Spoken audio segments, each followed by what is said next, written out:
Bienvenidos a una emisión más de Civic Talks. Estamos muy contentos de recibir, de recibir primero a María Dauder, que es mi coconductora de este programa. María, ¿cómo estás? Buenas tardes en México y los países de América Latina. María, bienvenida. Hola, muchas gracias. Muy bien, saludos desde Barcelona. Pues nada, hoy tenemos con nosotros a Mónica Cortés, es psicóloga, forma parte del grupo de investigación de psicólogos y pedagogos del Colegio de Psicólogos y Pedagogos de Barcelona y de Cataluña. Háblanos de ti, Mónica. Pues bueno, primero daros las gracias por ofrecerme la oportunidad de estar participando del Civic Talk y bueno, explicaros un poco cuál es mi trayectoria. Yo estudié psicología hace muchos años y bueno, estuve trabajando durante mucho tiempo en consulta privada y los años que estuve también trabajando de orientadora en una escuela, pues bueno, básicamente veía a los niños que tenían dificultades de aprendizaje o los niños que tenían algún tipo de dificultad. A raíz de aquí empezaba a ver a algunos otros niños que no sabíamos muy bien por qué estos niños pues no triunfaban académicamente como se esperaba de ellos, ¿no? Y luego, bueno, analizando o haciéndoles pruebas veíamos que estos niños tenían unas capacidades cognitivas altas, pero que a la práctica, llevados a la realidad, pues estos niños no acababan de rendir. Aquí, pues bueno, como ya hace años, no se conocía lo que eran las altas capacidades de entrada porque ni se estudiaba en las facultades de psicología. Y bueno, poco a poco empezamos a ver que algo estaba pasando, ¿no?, con esos niños. A partir de aquí, yo me empecé a especializar en lo que son las altas capacidades. Tengo que decir que aún no he acabado porque cada año y cada día que pasa se aprenden cosas nuevas y sobre todo con los chicos y chicas, ¿no?, que vienen a consulta. Más adelante, mientras estaba en el proceso pues tuve unos hijos fantásticos y maravillosos que fueron identificados con altas capacidades. ¿Vale? A raíz de aquí, pues claro, mi trabajo ya fue doble, porque no solo me lo miraba desde fuera, desde la distancia, de ver, bueno, qué está pasando con estas familias y con estos niños, sino que un poco empecé a vivir la parte buena y también a sufrir en mis propias carnes, ¿no?, todo lo que era adentrarse en el bonito mundo de la educación, ¿no? Evidentemente, mis hijos están estudiando, aún están en la etapa educativa obligatoria y por el camino nos hemos dejado mucho trabajo, mucha lucha y también muchos aspectos gratificantes, ¿no?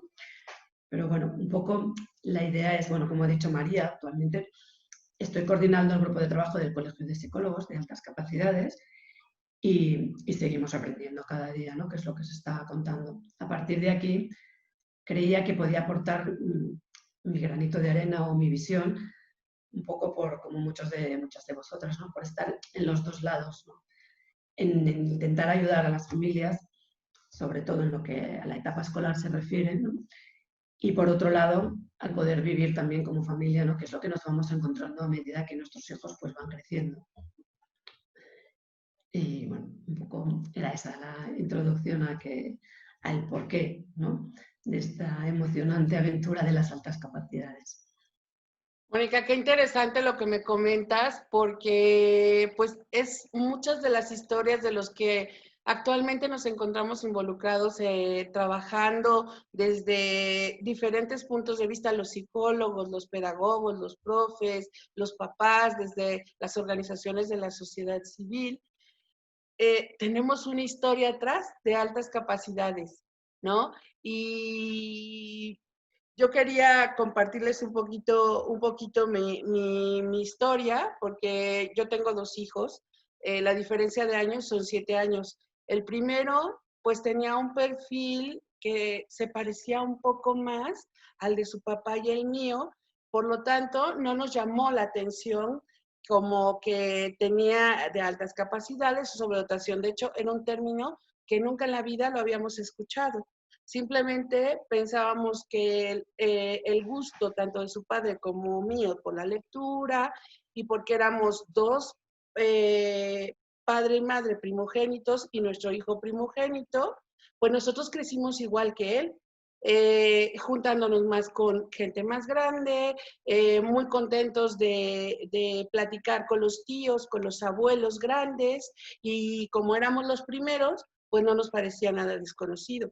Mi reto más grande fue 7 años después que llegó mi hijo con un perfil totalmente diferente y que incluso yo llegué a pensar que era un chico que tenía problemas de aprendizaje, porque no cuadraba con el perfil y con lo que nosotros sabíamos, que además pues estábamos muy satisfechos supuestamente como papás, porque ya éramos muy buenos y teníamos un 10, porque nuestro hijo era muy obediente, sacaba puro 10 en la escuela, era muy brillante, y entonces pues teníamos ya 10 como papás.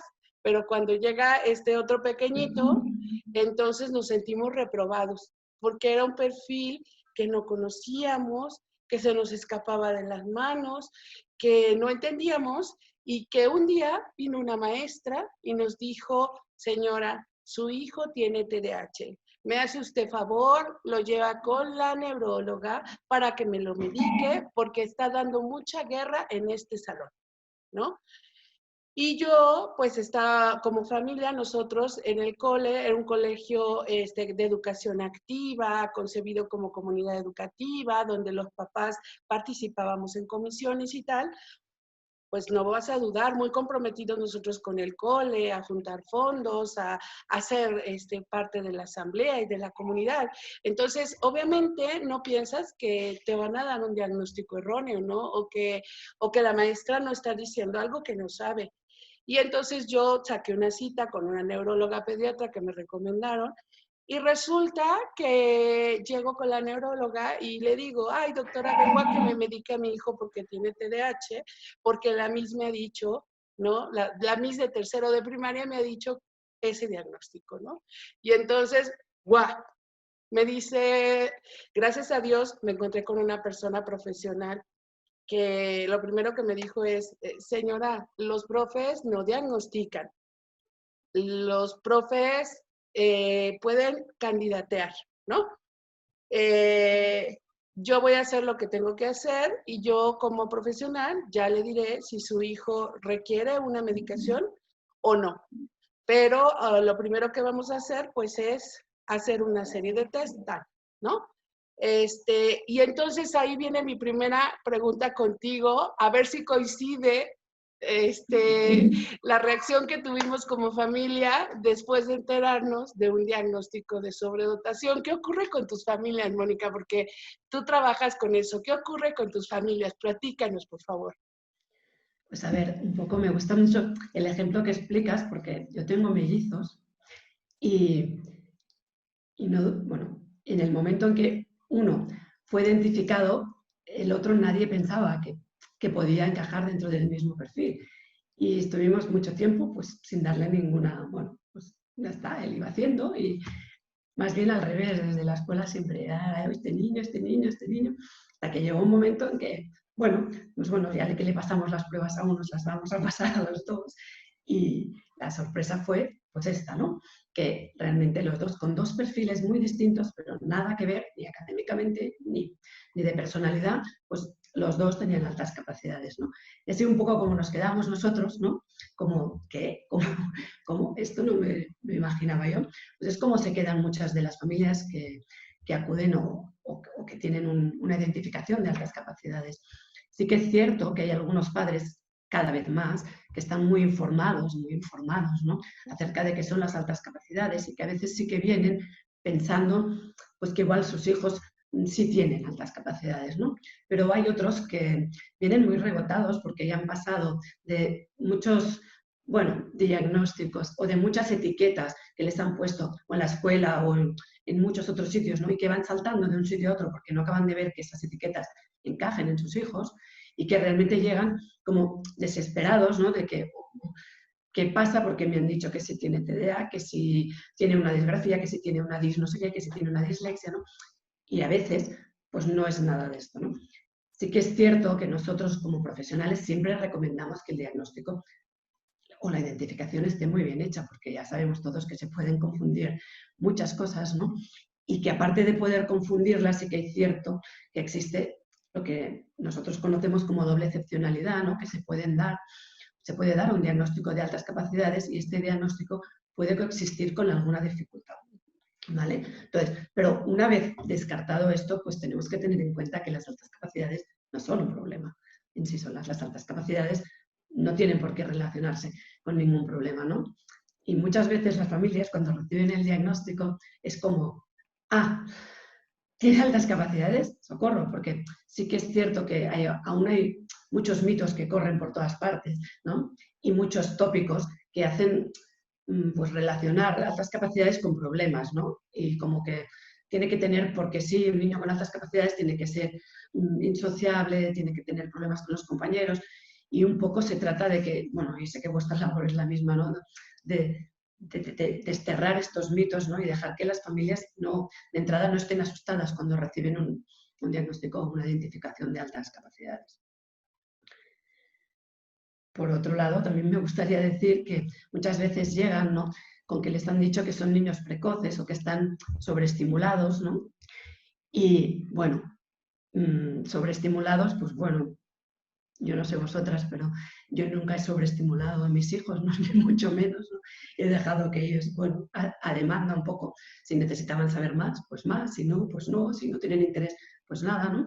Como muchas de las familias que nos encontramos, ¿no? No tienden a sobreestimular a sus hijos. Y a veces esta precocidad, ¿no?, con la que nos llegan diciendo, no, es que nos han dicho que es precoz, que ya se normalizará. Bueno, pues no, porque tiene que normalizarse. O sea, si es precoz, cuando antes intervengamos mejor. Y si es un niño precoz, pues no pasa nada, pues intervenimos, ¿no? Que de hecho es de lo que se trata, ¿no? Quería también decir que supongo que estaréis de acuerdo que el objetivo de identificar es intervenir, y más cuando los niños están en edad escolar, ¿no? Identificar por identificar, pues no nos lleva a entender, ¿no? Nos lleva a saber muchas cosas, pero lo que realmente es importante es lo que viene después, que es cómo se interviene, ¿no? O qué tipo de intervenciones necesitan estos niños o estas niñas, ¿no? Y bueno, ahí estamos. Nosotros siempre hacemos como un poco de hincapié en, vale, muy bien, tenemos el diagnóstico, ¿no? No os asustéis, no pasa nada, es una ventaja competitiva, son niños que aprenden más rápido, pues perfecto, aprenden más rápido. Y ahora vamos a ver si necesitan algo, si no necesitan nada y, sobre todo, a nivel escolar, qué es lo que podemos hacer, ¿no?, de intervención en la escuela.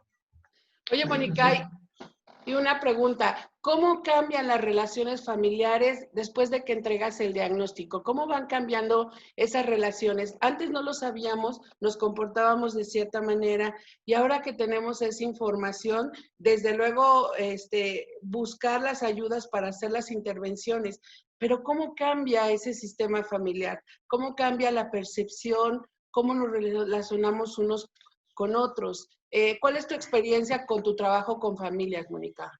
Mira, en principio aparecen multitud de dudas, como ya sabréis, ¿no? Las familias, de repente, pues les aparece un mar de dudas de qué tenemos que hacer, cómo lo haremos, estaremos a la altura de las necesidades de nuestros hijos, realmente qué podemos hacer nosotros como familia, debemos estimular más, debemos apretar, no apretar. Yo lo que siempre les digo a los padres es que tranquilidad, prudencia, que vayan un poco al ritmo de lo que realmente sus hijos demanden, ¿no? Porque muchas veces, a lo mejor, ¿no?, queremos que den mucho de sí, queremos que no pierdan, ¿no?, este talento, que no pierdan estas capacidades, ¿no? Y creemos o nos angustiamos pensando de que si no hacen esto, lo otro, o muchas actividades extraescolares, que van a perder, ¿no?, que se van a perder muchas cosas. Yo creo que, bueno, al menos esta es mi opinión, que siempre les digo a los padres, tranquilos, poco a poco, no hace falta que llenemos todas las tardes de actividades extraescolares. Sí que es cierto que estemos alerta a lo que ellos demandan, a sus gustos, a sus intereses, que desde ahí estiremos, pero ellos mismos ya van a ir avanzando, ¿no? Sobre todo un poco sacar esta angustia de no voy a poder estar a la altura de lo que me están demandando. Sí que son niños, son niñas que demandan mucho, porque demandan, son niños que son, bueno, inquietos y que demandan, que tienen muchos intereses. Pero lo que sí que he podido observar es que cuando las familias más tranquilas están, pues mejor va todo, ¿no? Porque si no, toda esta presión que tenemos los padres a veces por creer que no estamos haciendo suficiente o por querer darles más, si la transmitimos a ellos, ¿no?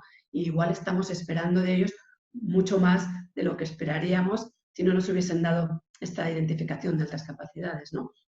Y bueno, y esto creo que tampoco no es sano ni es bueno que lo hagamos, ¿no? Con ellos. No sé si te he respondido la pregunta, pero... Sí, claro que sí. Oye, Mónica, y por ejemplo, quería preguntarte, el siguiente capítulo que puede ser de emoción y de alegría o de terror, presentarle este diagnóstico a la escuela. ¿Qué ocurre con eso? Terror. No, yo... Emoción y alegría, yo creo que se queda dentro. A veces incluso hasta cuesta compartirlo con familiares, amigos, porque ya sabemos todos que la diferencia es algo que todo lo que destaca nos gusta mucho, ¿no? Entonces, ¿qué hacemos con esto cuando vamos alegremente, ¿no?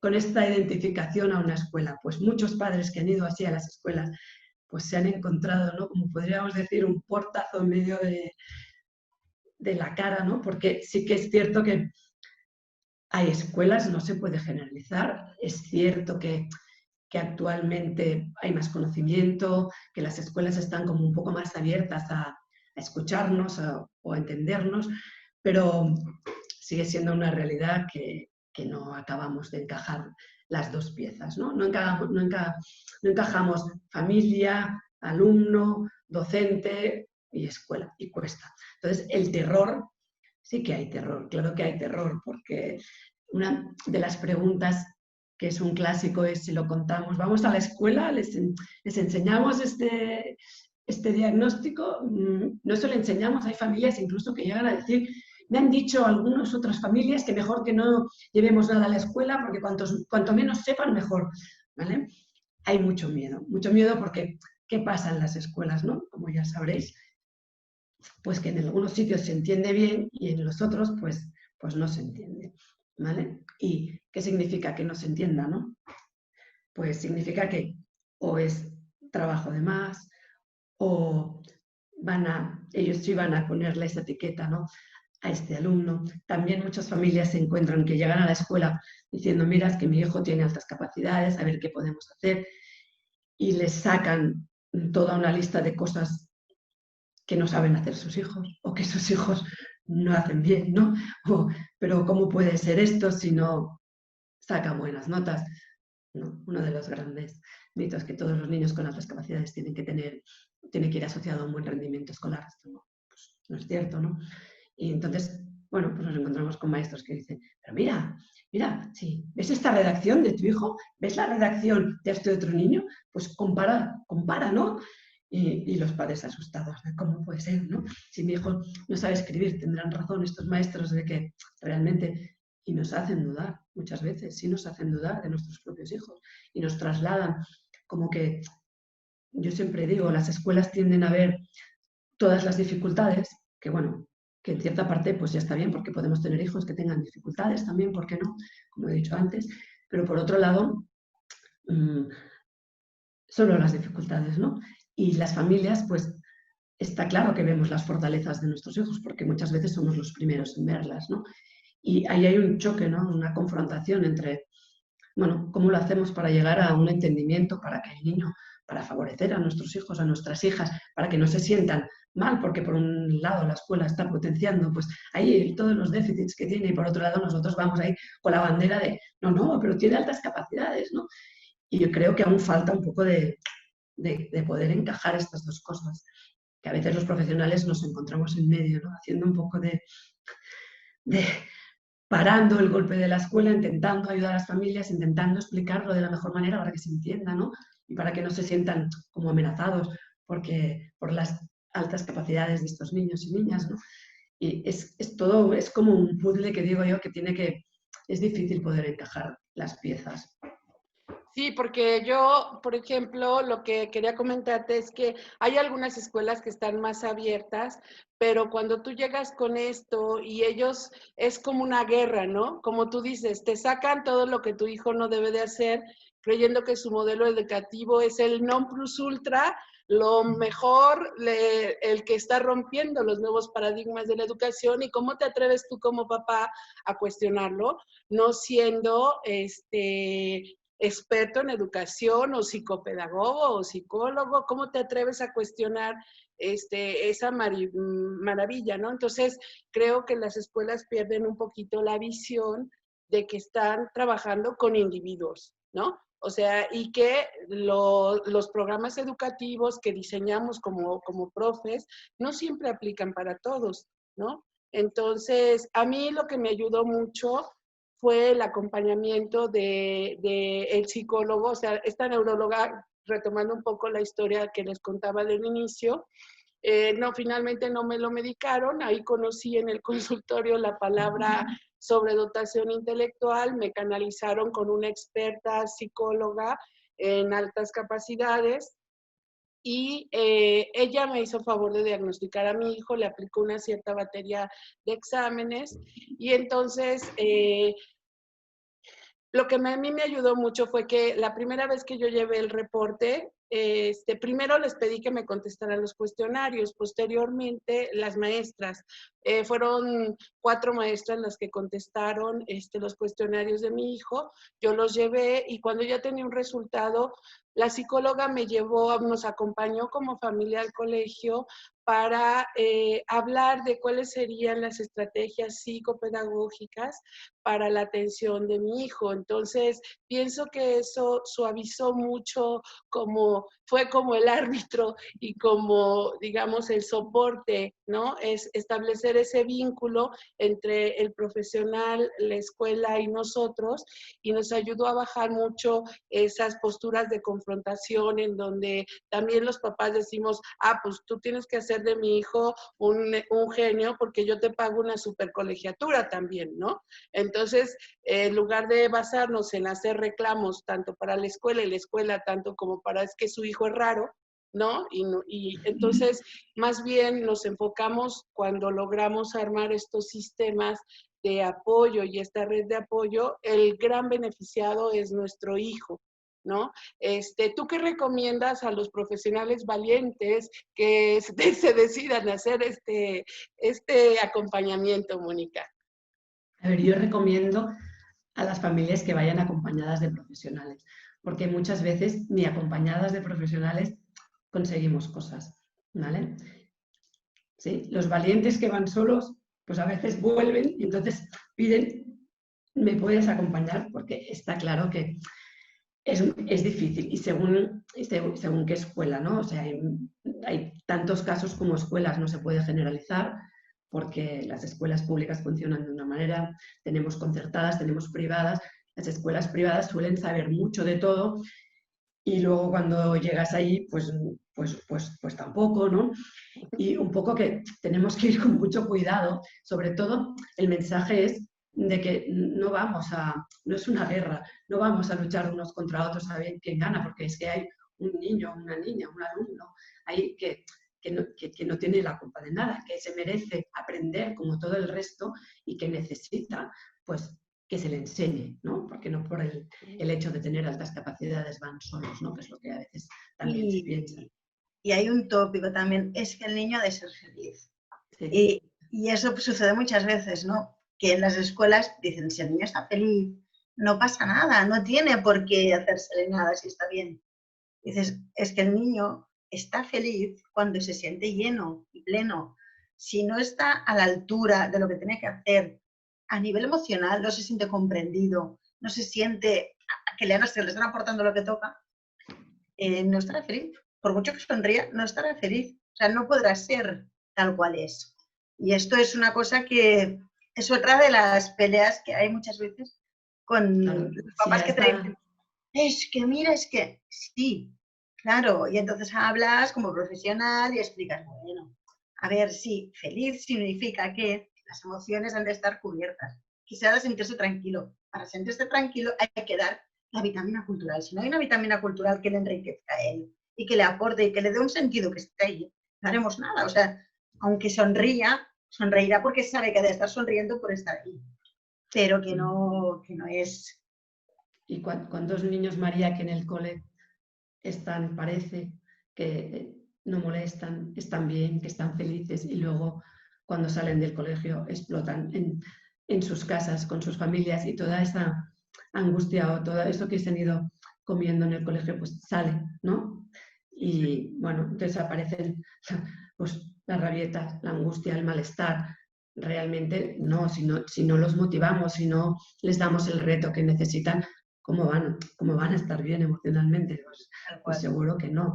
También es cierto que cuanto más pequeños, pues mejor, como decía antes, porque sí que es verdad que a veces parece que estén muy bien adaptados y luego llegan a secundaria y patapam, ¿qué ha pasado? Nadie sabe qué ha pasado, pero ese niño, pues ya no parece tan feliz como era, ¿no? Pues claro, es que él estaba intentando adaptarse al medio, a los compañeros, hacer lo que tocaba, pero realmente no se estaban satisfaciendo sus necesidades, ¿no? Entonces, ¿tú cuál crees que es el papel que debe jugar la familia ante la escuela? O sea, ¿tú qué dirías? Yo después diré lo que yo pienso también, así compartimos. Vale, buena pregunta. La familia, yo siempre digo prudencia y cautela, ¿vale? No se puede llegar a una escuela ni reivindicando ni enfrentándote, porque así no conseguimos nada y esto ya está visto, ¿no? Que esto tenemos que ir de la mano de la escuela, podemos ayudar si ellos no saben qué tienen que hacer, nosotros podemos ir con la ayuda de un profesional, intentar ayudar, ¿no? Pero de lado, no enfrentándonos, ¿no? Porque sabemos, como familia, o deberíamos saber, ¿no? Todos sabemos que la ley contempla unas necesidades de estos niños. La ley contempla que se haga con ellos o que se tengan en cuenta unas ciertas medidas, ¿no? Como muchas que conocemos, ya sea la aceleración, los agrupamientos flexibles, lo que sea, ¿vale? La compactación de currículum. Bueno, tú, María, de esto sabes más que yo, estás dentro de una escuela. Pero bueno, todos sabemos que esto existe, ¿no? Todas las familias han oído hablar de aceleraciones, ¿sí? Muchas de las familias que aparecen en nuestras consultas nos dicen, ay, ¿esto qué quieres? Mejor que lo aceleremos, lo hemos de acelerar. Es muy delicado, no se puede llegar a la escuela ya reivindicando aceleraciones, ni planes individualizados o adaptaciones, porque si no vamos de su mano, lo único que hacemos es entrar en rivalidad, ¿no? Con estos maestros que muchas veces, pues sí ellos ven cosas de los niños que pueden ser ciertas o no pueden ser ciertas, nosotros vemos otras, pero hay que llegar, como decía antes, pues a encajar las dos partes, ¿no? Yo siempre recomiendo prudencia, ver qué tipo de escuela es, ver con los recursos de la escuela qué pueden hacer y qué no, qué está al alcance de su mano para poder implementar en el aula, qué no pueden implementar, cómo podemos sustituir eso que no pueden hacer en la escuela, cómo lo podemos compensar nosotros. No sé, hay escuelas que tienen aulas de ampliación, otras tienen aulas de enriquecimiento, otras lo sacan en horario escolar, otras lo hacen al mediodía, otras lo hacen por la tarde. Sí que ves que hay escuelas que, bueno, pues que van teniendo estas inquietudes de poder hacer cosas con estos niños, ¿no? Pero yo te iba a decir, María, que los niños que yo veo como psicóloga, pues no son los niños que pasan felizmente por toda la etapa escolar sin tener ningún problema. No son los que acostumbro a ver. Estos normalmente los científicos se van y no los veo más, ¿no? Los que no tienen problemas, pero los que vuelven y los que necesitan realmente de una ayuda es porque algo está pasando en la escuela que no acaba de encajar, ¿no? Así es. Sí, sí, porque, o sea, cuando te vienen, ves perfiles que dices, y a veces lo que tú decías antes, ¿no? Que hay el hermano que te pasa desapercibido porque lo ves normal, porque el otro es tan extravagante o explota tanto o tiene tantas historias que, claro, el de atrás, que también tiene otras capacidades, o el de delante, que ha sido más discreto, pero entonces, claro, o sea, sale y dicen, ostras, y quizás yo también necesito una atención, ¿no? O sea, no. Y la historia es que cuando yo, por ejemplo, o sea, yo estoy en los dos lados, estoy en la escuela y hago intervenciones en escuelas como especialista. Y cuando estoy en la escuela, yo, claro, ya es que los veo. O sea, es lo que dices, pim, pim, pim, pim, y haces la radiografía del aula, ¿no? Y hay muchísimos que pasan desapercibidos, o por ser la niña prudente, o por ser el que se acopla, pero que en ciertos momentos tiene su grupillo de amigos especiales tienen sus temas particulares. A veces se te ponen en clase que dices, ostras, que yo estoy aquí, y yo les digo, yo también estoy aquí, yo también te conozco, ¿lo sabías? Entonces les guiño el ojo en plan, venga, va, que estamos en el mismo partido. Pero que es muy complicado muchas veces como maestro. Yo soy especialista en altas capacidades y hay veces que los niños de altas capacidades te ponen en retos constantes. Sí, claro. Cuando alguien no sabe de altas capacidades y se encuentra ante un niño de alta capacidad que le está retando, realmente es un juego muy peligroso porque según el perfil del niño pueden llegar a intimidar, a ponerse y dices, ostras, un niño tan pequeño está intentando vacilarme. Porque esta es la lectura, ¿no? Desde fuera. Dices, yo a veces les digo, chicos, a ver, cada uno es como es, pero hay unas cosas que tenemos que saber hacer. Tenemos que saber qué podemos decir, qué no podemos decir, dónde sí, dónde no. Pensad que todos los niños sois iguales, todos los maestros os tenemos que tratar igual. Y yo os conozco, yo a vosotros os entiendo mejor que nadie, os entenderá muchas en vuestra vida. Pero porque estamos en el mismo barquito navegando juntos. Pero tenéis que comprender que os tengo que explicar lo que no está bien y lo que está bien. Y que a veces estas reacciones que tenéis, este ímpetu, 1, 2, 3, respiro, y a veces les miro de lejos y les pico el ojo en plan, si no es necesario no lo digas. Porque yo no te voy a poder permitir una actuación, un comentario, un hecho ante unos compañeros. Con lo cual, cuenta 3. Un momento, ¿crees que sí? Puedes esperar un momentito, después me lo comentas si acaso. Porque a veces les pierde la impulsividad que tienen esos perfiles. Entonces esto, como maestra, yo soy súper consciente de que hay muchos maestros, entonces cuando voy a intervenciones les digo, ¿a qué te pasa esto, tal, tal? Sí. Yo, vale, es normal, son así. ¿Qué has de hacer? Has de hacer todo esto. Previamente, si ya sabes que no dominan mates y que te va a querer boicotear la clase porque te la va a querer boicotear, antes del recreo le coges, ven, que voy a necesitar tu ayuda. Porque resulta que tú que eres un campeón, que tal, podrás acompañar a tal, mientras yo explico esto, a que vayan a buscar unas fotocopias y luego vuelves. Tú introduces, entras y después el chaval estará tranquilo, contento, y tú podrás dar la clase y será tu mano derecha. Y maestras que te dicen, ¡guala! Una tontería como esta es que me ha salvado el trimestre. Claro, si son buenas personas necesitan sentirse escuchados y atendidos, nada más que eso. Está claro que suponen un reto para los maestros, porque es cierto, Claro. ¿no? Que suponen un reto y que a veces son, bueno, pues pueden ser incómodos, pueden, porque lo son, pero sí que es cierto, estarás supongo de acuerdo, María, que yo creo que los maestros necesitan mucha formación y mucha información, porque sin eso no vamos a llegar a ningún sitio, ¿no? Sí que es cierto que bueno, muchas veces por abajo, yo creo que los maestros ya están más acostumbrados, ¿no? Tienen más herramientas, más recursos, porque hace tiempo que ya están trabajando en ello, y aún así a veces, ¿no? Vemos que se nos escapan cosas, pero este tipo de niños, pues aún queda mucho trabajo por hacer en las escuelas, aún queda, ¿no? Mucha formación, y yo creo que muchas veces pienso y pido, ¿no? Solo un poco de empatía. Y Empatía. además hay otra cosa con estos perfiles, desde mi punto de vista, que creo que tú también lo compartirás. O sea, si un niño no llega más y tú te das cuenta de que, pobrecito mío, no llega más, o sea, sufres. Cuando un niño de altas capacidades, a veces, completamente inconsciente, porque es completamente inconsciente, vacila. Entonces, ¿qué pasa? Que molesta. O sea, molesta la actitud. Es completamente inconsciente, porque yo los conozco, les digo, necesario este tono, estas palabras, lo mismo, venga, vamos a intentar decirlo mejor, sin que nadie, yo no me voy a enfadar, pero si se lo dices a otro, a lo mejor le sienta mal. Y ponte tú en el lugar. O sea, hay que trabajar mucho la empatía y genera que muchas veces, pues en un momento de crispación de un docente, que tienes a 27 niños, que tienes al que le cuesta esto, tienes el que es más nervi, cada uno con su perfil, y el de altas capacidades te suelta una pregunta en un momento dado que dices, no, ahora no le líes, porque si la lías, la bronca te la llevarás tú, el comentario que te viene detrás no es el correcto. Entonces, genera muchas veces una sensación de, bueno, pues, chaval, cállate, esto lo toca. Cuando el que no tiene, el que tiene una dificultad, este problema no lo tiene porque, vamos a ver, no es que de pena, ni mucho menos, pero el docente es consciente de que hay una limitación.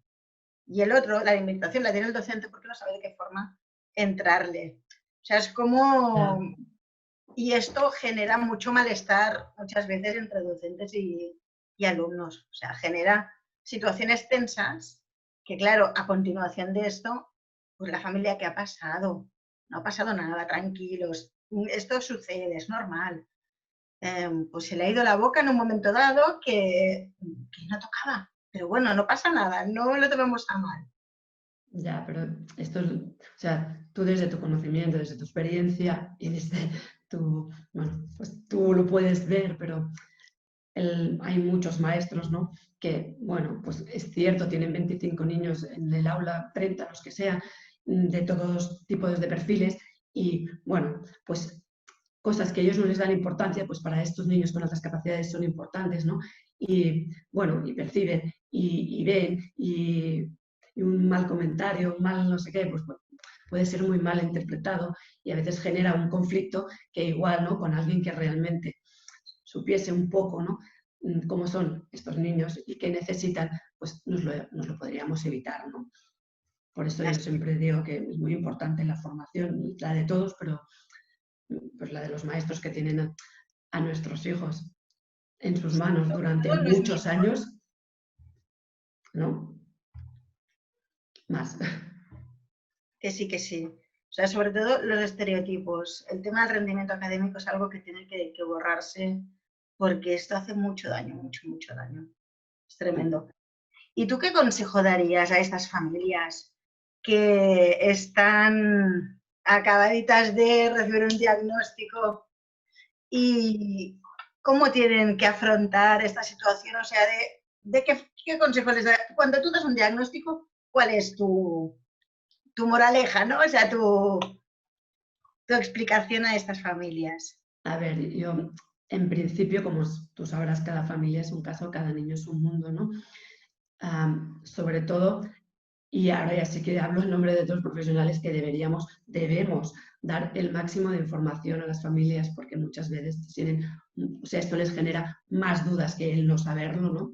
Y que puede llegar a ser algo estresante también para las familias, ¿no?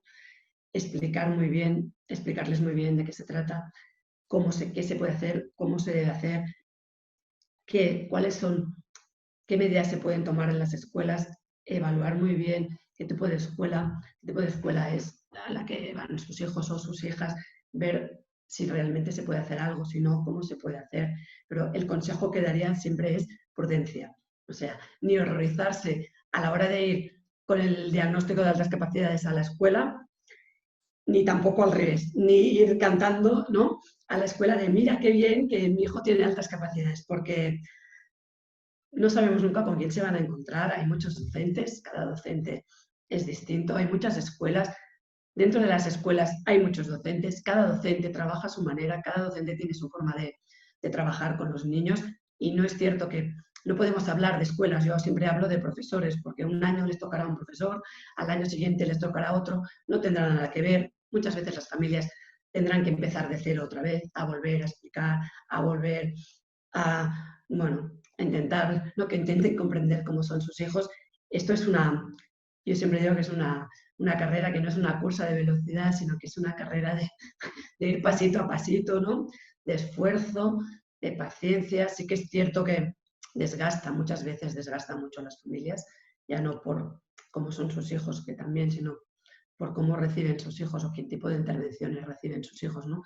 Y que, bueno, eso, ¿no? Yo siempre digo prudencia, paciencia. Las altas capacidades no son un problema, ¿vale? Y el consejo que yo siempre doy, ¿no? O sea, siempre les digo a las familias que ya sé que tú estás en el otro lado, pero que no nos hagan creer que es nuestro hijo o nuestra hija la que no se adapta al sistema educativo, sino que es el sistema educativo que se tiene que adaptar a ellos, ¿vale? Yo sé que queda muy bonito decirlo y que la realidad no es así y no es tan fácil, pero no perdamos esto, ¿no?, de que no nos pueden hacer creer a nosotros que el problema lo tenemos nosotros y que el problema son nuestros hijos, porque no. ¿vale? Partiendo de un niño que tiene altas capacidades, no tiene ningún problema asociado, ¿eh? O sea, siempre partimos de esta base, ¿vale? Pero que no nos pueden tirar como la pelota siempre en nuestro terreno, ¿no? Y que seamos nosotros los que nos sintamos mal porque nuestro hijo nos está adaptando ¿dónde? ¿A qué? ¿No?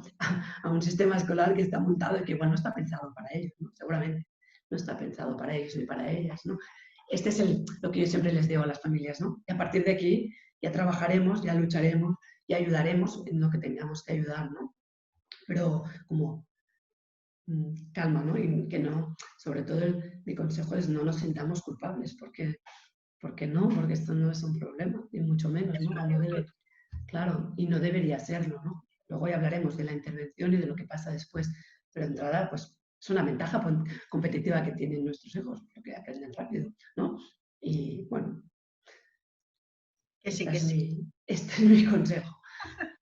Bueno, yo la frase que he escuchado de tantísimos niños de altas capacidades es: porque siempre he de ser yo quien se adapta al mundo, y nunca jamás el mundo se plantea que si un día yo tengo una opinión, se puedan adaptar a la mía. Pero así de niños me lo han dicho, de alta capacidad, una barbaridad.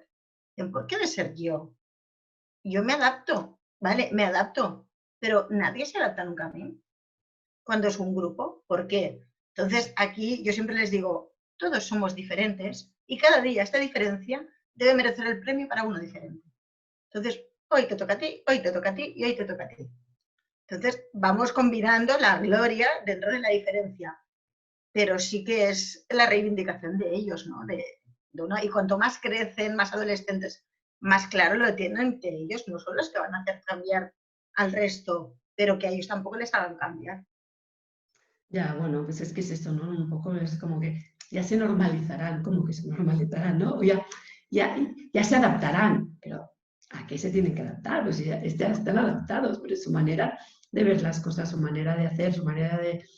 es distinta. Entonces, como tantos niños hay en la clase, ni que no hay dos iguales, seguro, ¿no? Ni con altas capacidades, ni sin, ni con nada. O sea que sí que es cierto que está muy bien, ¿no? Que todos hablamos mucho de la escuela inclusiva, de que sí, que todo esto está muy bien, pero por arriba y por abajo, o sea, vamos a incluirlos a todos, ¿no? Por abajo, por arriba también. Y está claro que necesitamos... Y no es tan difícil hacer eso. Ya. No es tan difícil. Es darle la vuelta al calcetín y ir tirando de la forma correcta con cada uno. O sea, se puede hacer. Es ponerle ganas, Perder trabajo, miedo. Es perder el miedo. Porque lo mismo que haces, solo cambiando una palabra, a lo mejor ya está, ya lo tienes. Pero... Sí, a fin de cuentas igual no es tan diferente lo que tienen que hacer ellos de lo que hacen el resto, ¿no? Pues muchísimas gracias, Mónica. Pues gracias a vosotras. Que habrás ayudado a muchísimas familias a sacar esta angustia o este malestar que tú contabas que sienten, que es como que te culpabilizas de qué he hecho, por qué me ha nacido un niño así de diferente, qué vida le va a esperar, ay, que me han dado el pésame porque tiene altas capacidades. Esto es algo muy común cuando la gente no sabe de qué va. Y ay, será el rarito, ay, será el que nunca jamás en la vida tendrá amigos y será un infeliz toda su vida, desgraciadito que será. Y pum, pum, pum. No, para nada. Es una virtud, hay que entenderla, no como una cosa de decir, aquí estoy yo, no. Es una forma de ser, una forma de vivir, de sentir, y cuanto antes la conoces, mejor y más feliz serás tú, tu familia y el mundo.